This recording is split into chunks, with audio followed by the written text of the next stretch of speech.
மீனவர்களை பாதுகாக்க மத்திய அரசு நடவடிக்கை எடுக்க வேண்டும் என்றும் இந்தியாவில் தூக்கு தண்டனையை ரத்து செய்ய வேண்டும் என்றும் திமுக மாநாட்டில் தீர்மானம் நிறைவேற்றப்பட்டுள்ளது.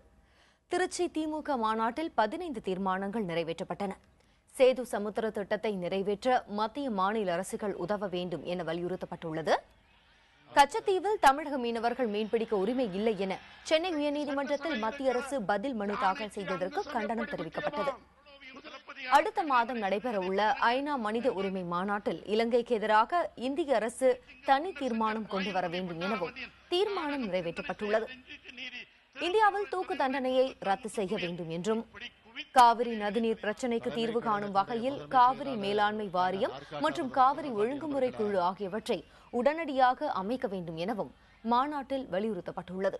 மாவட்ட கழக செயலாளர் விலைவாசி உயர்வை கட்டுப்படுத்த மத்திய மாநில அரசுகள் நடவடிக்கை எடுக்க வேண்டும் என்பவை உள்ளிட்ட 15 தீர்மானங்கள் இந்த மாநாட்டில் நிறைவேற்றப்பட்டுள்ளன.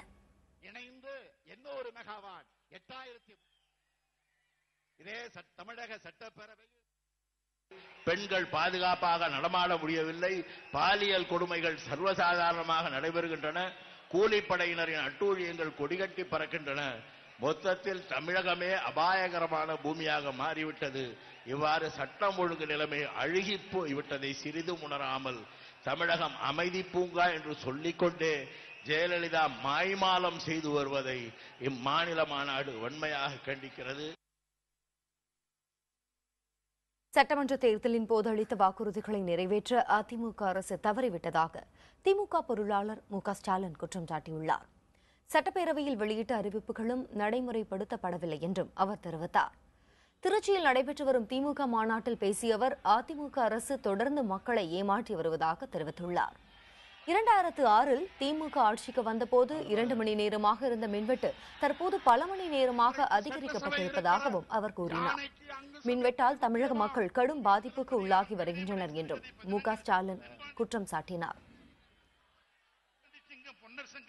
அந்த அறிக்கையில் என்ன குறிப்பிடப்படுகிறது? 2012ஆம் ஆண்டிற்குள், அதாவது இந்த ஆண்டிற்குள், அப்போது சொல்லுகிறார்கள் 151 நகராட்சி மற்றும் மாநகராட்சிகள் நகராட்சி கழிவை கொண்டு 1000 மெகாவாட் மின் உற்பத்தியை நாங்கள் உற்பத்தி செய்வோம் என்று அறிவித்தார்கள். எவ்வளவு? 1000 மெகாவாட். நான் இந்த மாநாட்டில் இருக்கக்கூடிய உங்களை எல்லாம் பார்த்து கேட்க விரும்புகிறேன். ஆளுகிற ஆட்சியை பார்த்து கேட்க விரும்புகிறேன். 1000 மெகாவாட் அல்ல, ஜெயலலிதா ஆட்சியில் இந்த 3 ஆண்டு காலத்தில் 1 மெகாவாட் மின்சாரத்தையாவது நீங்கள் உற்பத்தி செய்திருக்கிறீர்களா? திருச்சி திமுக மாநாட்டில் பேசிய அக்கட்சியின் எம்பி கனிமொழி ஜெயலலிதா ஆட்சியில் சமூக நீதி மறுக்கப்படுவதாக குற்றம் சாட்டினார். சென்னை சிறப்பு பல்நோக்கு மருத்துவமனையின் மருத்துவர்கள் நியமனத்தில் இடஒதுக்கீடு வழங்காதது ஏன் எனவும் அவர் கேள்வி எழுப்பினார். ஜெயலலிதா அவர்களின் பெயரை கூட எழுத முடியாத அந்த நிலை இங்கே ஏற்படும் என்றால்தான் இங்கே புரட்சி ஏற்பட்டிருக்கிறது என்பதற்கு அர்த்தம். அவர் யார் என்று சரித்திரம் அவரை துடைத்து எறிய வேண்டிய அந்த நிலை இங்கே உருவாக வேண்டும். அதுதான் நாம் மீண்டும் உருவாக்கி தரக்கூடிய ஒரு சமூக நீதியாக மக்களுக்கு போய் சேரும். மத்தியில் யார் ஆட்சி அமைக்க வேண்டும், யார் பிரதமராக வேண்டும் என்பதை தீர்மானிக்கும் சக்தியாக திமுக தலைவர் கருணாநிதி விளங்குவதாக அக்கட்சியின் நாடாளுமன்ற உறுப்பினர் தயாநிதி மாறன் தெரிவித்துள்ளார். திருச்சி திமுக மாநாட்டில் உரையாற்றிய அவர் முதலமைச்சர் ஜெயலலிதாவால் பிரதமராக முடியாது என்றார். எனக்கு வழங்கப்பட்ட தலைப்பு இந்திய அரசியலில் திமுகவின் பங்கு. நான் என்ன சொல்வது? நான் திமுக பங்கை விட தலைவர் கலைஞர் அவர்களே உங்கள் பங்கை பற்றி தான் நான் பேச வேண்டும். ஏனென்றால் 69 முதல் நீங்கள் மத்தியிலே என்ன நடக்க வேண்டும், என்ன நடக்கக்கூடாது என்பதை தீர்மானித்தவர்களே நீதான்.